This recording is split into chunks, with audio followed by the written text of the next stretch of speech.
تو وہ ہم حکمرانوں تک پہنچائیں، انشاءاللہ آپ کی بات جو ہے وہ پہنچ جائے گی۔ ناظرین آگے چلتے ہیں اور دیکھتے ہیں کہ کون صاحب ہیں جو اس پہ روشنی ڈالنا چاہتے ہیں آج جو ہمارے پاکستان کے مسائل ہیں۔ میرا نام علی رضا بھٹی ہے، میں انارکلی یونین کا نائب صدر ہوں۔ تو سب سے وہی بات ہے کہ اگر پاکستان نہ ہوتا آج تو میرا خیال ہے کہ چپڑاسی سے لے کر سپرنٹینڈنٹ سے عہدہ ہمارے مسلمانوں کو کوئی نہ ملتا۔ یہ اللہ کا شکر ہے کہ پاکستان علیحدہ ہوا ہے تو یہاں چیف سیکرٹری بھی ہیں، کمشنر بھی ہیں، سب کچھ بنا ہے۔ تو اگر یہ نہ ہوتا کچھ بھی نہیں ہوتا۔ دوسری پرابلم ہمارے پاکستان میں سب سے یہ جو سینٹرل گورنمنٹ کی کہ لوڈ شیڈنگ کی ہے، وہ لوڈ شیڈنگ ابھی تک حل ہی نہیں ہوئی ہے، تو یہ اس کا فوری طور پہ حل ہونا چاہیے، لازمی بات ہے۔ تو اچھا، ان سے یہ بھٹی صاحب بات کر رہے تھے، ان سے پہلے بھی ایک صاحب بات کر رہے تھے، ان کا کہنا تھا کہ بچے جو ہیں ہمارے وہ چڑچڑے ہو گئے ہیں لوڈ شیڈنگ کی وجہ سے، اور گھر کی خواتین جو ہیں وہ لوڈ شیڈنگ کی وجہ سے چڑچڑی ہو گئی ہیں، اور کاروبار جو ہے وہ لوڈ شیڈنگ کی وجہ سے اتنے ڈسٹرب ہو گئے ہیں کہ بچوں کی فیسیں دینا مشکل ہو گئی ہیں۔ میں سمجھتا ہوں کہ یہ ایک جینون مسائل ہیں، ان پہ ہماری گورنمنٹ کو جو ہے وہ احساس کرنا چاہیے لوگوں کا، اور لوگوں کے لیے کم سے کم مسائل جو ہے وہ ہونے چاہیے۔ جو عوامی گورنمنٹ وہ کہتے ہیں جمہوریت ہے، جمہوریت جو ہے جمہور کے لیے ہوتی ہے۔ وہ پوچھتے ہیں، اب میں سمجھتا ہوں کہ بھٹی صاحب کے پاس دوبارہ چلتے ہیں اور ان سے پوچھتے ہیں کہ جمہور کے لیے اس گورنمنٹ نے کیا کیا ابھی تک۔ دیکھیے جی، جہاں تک تعلق ہے جمہوریت کا، اور خصوصی طور پر پنجاب کے لوگوں کے ساتھ ظلم ہو رہا ہے۔ اب دیکھیے 2 سال سے ایک مشینری پڑی ہوئی ہے چیچوں کی ملیاں کے لیے، اور نندی پور 2 اسکیمیں پنجاب کی جو 950 میگا واٹ جس نے بجلی پیدا کرنی تھی، اور 2 سال سے انہوں نے پھڈا ڈالا ہوا ہے، کلیئر نہیں کر رہے۔ نقصان کس کا ہو رہا ہے؟ پنجاب کا۔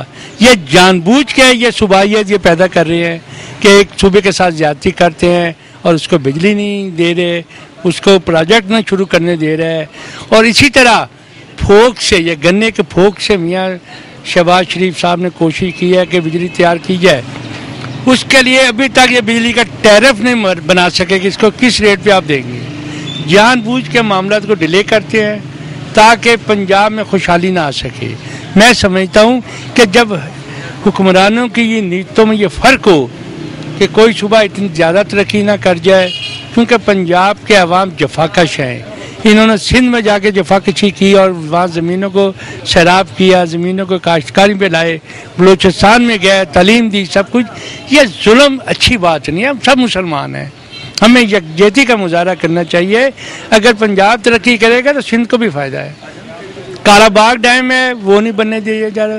میں تو حکومت سے کہوں گا، پنجاب حکومت سے عرض کروں گا کہ جو 60% ہمارا پانی کا حق ہے وہ استعمال، اتنا پانی استعمال کر لیں، چھوڑے اس کالے باغ کو، اپنا ڈیم بنا رہے 60% پانی دے کے کہ جی ہم بناتے ہیں۔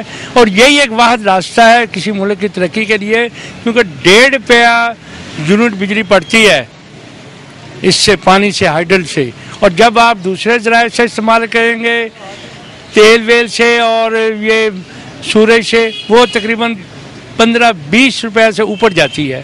تو بہتر ہے کہ اسی پہ ذرا محنت کرتے ہیں۔ اب کول ہے، کول پہ بھی نہیں کچھ کر رہے، ٹھنڈے بیٹھے ہوئے ہیں، جیسے 4 سال میں کیا انہوں نے کیا۔ اچھا، جو کرنا چاہیے وہ نہیں کر رہے، جو نہیں کرنا چاہیے، جس کی ضرورت نہیں ہے اس کے شور ہے۔ بالکل میں آپ سے یہ ایگری ہوں کہ وہ کر رہے ہیں کہ جو ملک کو تباہی کی طرف لے کے جا رہا ہے، ایسی باتیں کر رہے ہیں کہ جو انسان پاکستانی بندہ تو نہیں سوچ سکتا کہ یہ کیا کر رہے ہیں، کیا ملک کو توڑنا چاہتے ہیں، ہم بھائیوں کو بھائی سے لڑانا چاہتے ہیں کہ ایک صوبہ، ایک ہی شہر، ایک ہی ملتان میں 2 گروپ بنا رہے ہیں۔ یہ ظلم ہے، زرداری صاحب کو سوچنا چاہیے۔ لوگوں کے یہ گیلانی صاحب تو خیر وہ ہے ہی نہیں، وزیر اعظم رہے نہیں ہیں، انہیں تو ایسے کام نہیں کرنے چاہیے۔